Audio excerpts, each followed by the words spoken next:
اعوذ باللہ من الشیطان الرجیم، بسم اللہ الرحمن الرحیم۔ قل کہہ دیجئے، لا اجدو نہیں پاتا میں، فی بیچ اس چیز کے،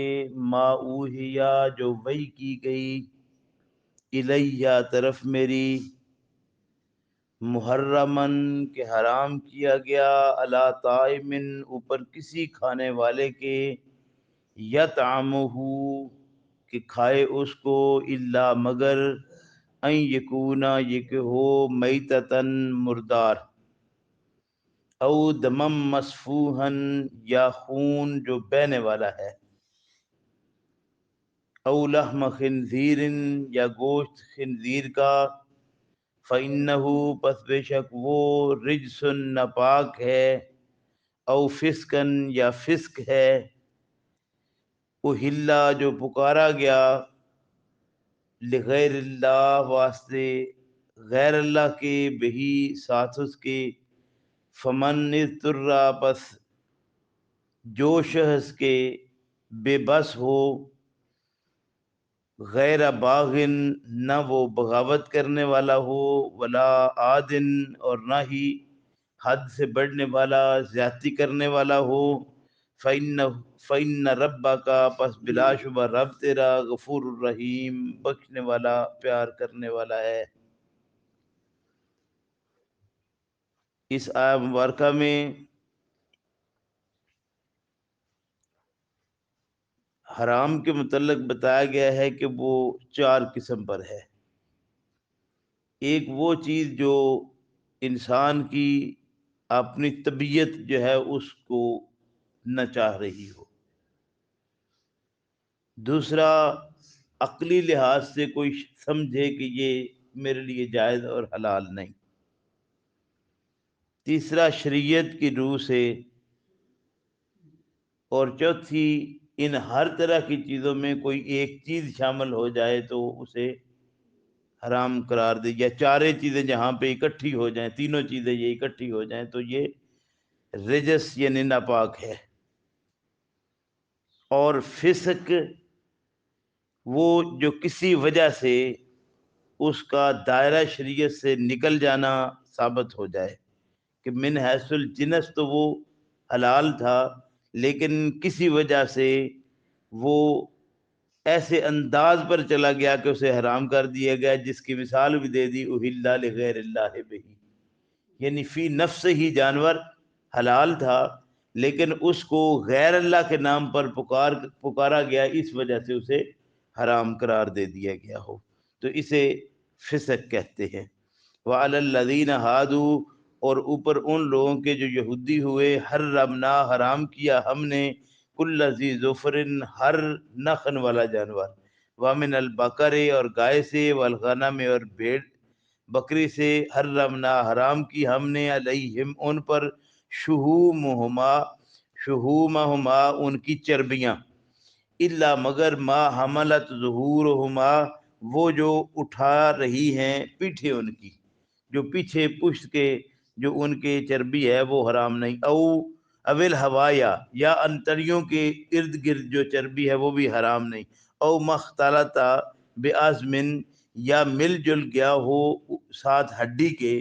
تو ہڈی کے ساتھ ملی ہوئی جو چربی ہے وہ بھی حلال۔ ذالکا جزیناہم یہ بدلہ دیا ہم نے ان کو، ببغیہم ان کی سرکشی کا، وَإِنَّا لَصَادِقُونَ اور بلا شبہ ہم البتہ سچے ہیں۔ یعنی کچھ چیزیں ایسی تھیں جو یہود نے غلو کر کے اپنی مرضی سے ان کو حرام قرار دیا تھا۔ اللہ رب کریم ارشاد فرماتے ہیں کہ وہ جو انہوں نے حرام قرار دیا تھا خود کے لیے، ہم نے ان کے لیے وہ حرام قرار دے دی، یہ ایسے ہی ہے جیسا اپنا منہ اور اپنی چپیڑ، یعنی انہوں نے جان بوجھ کر اپنے اوپر کچھ چیزیں حرام کر لیں، جیسے کل کے سبق میں بھی ذکر کیا گیا تھا۔ فرمایا فَإِن كَذَّبُوكَ پس اگر جھٹلائیں تجھ کو، فَقُلْ پس کہہ، ربکم رب تمہارا، ذو رحمت واسعہ صاحب رحمت ہے وسعت والا، ولا یرد اور نہیں پھیرا جاتا، باسہ عذاب اس کا، عن القوم المجرمین اس قوم سے جو مجرم ہے۔ سیقول الذین، جلدی کہیں گے وہ لوگ، اشرکو جو شریک ٹھہراتے ہیں، لو شاء اللہ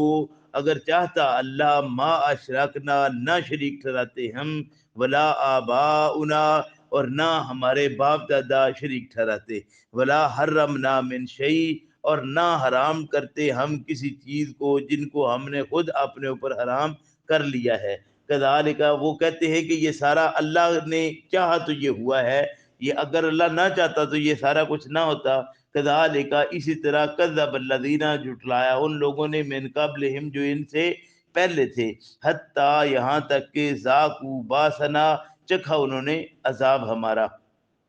کل کہہ دیجئے، حل عندکم کیا تمہارے پاس، من علم کچھ علم میں سے ایسی چیز ہے جو تم کہہ رہے ہو، فتخرجوہ لنا تو نکالو اس کو ہمارے لیے، ان تتبعون نہیں پیروی کرتے تم، الا الظن مگر گمان کی، یعنی یہ سارا اپنا ہی ان کا بنایا ہوا کھیل ہے، اللہ رب کریم نے ایسی کوئی چیز کہی ہوئی نہیں ہے، یعنی یہ اپنی مرضی سے حلال اور حرام کر رہے ہیں، حالانکہ اللہ رب کریم نے جو حلال اور حرام کرنا تھا اس کی وضاحت فرما دی۔ فرمایا وَإِنْ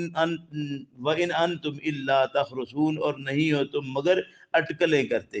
کل کہہ دیجئے، فَلِلَّهِ پس واسطے اللہ کے، حجت دلیل ہے، البالغہ پہنچی ہوئی، وَلَوْ شَاءَ اور اگر چاہتا، لَهَدَاكُمْ تو تم سب کو ہدایت پر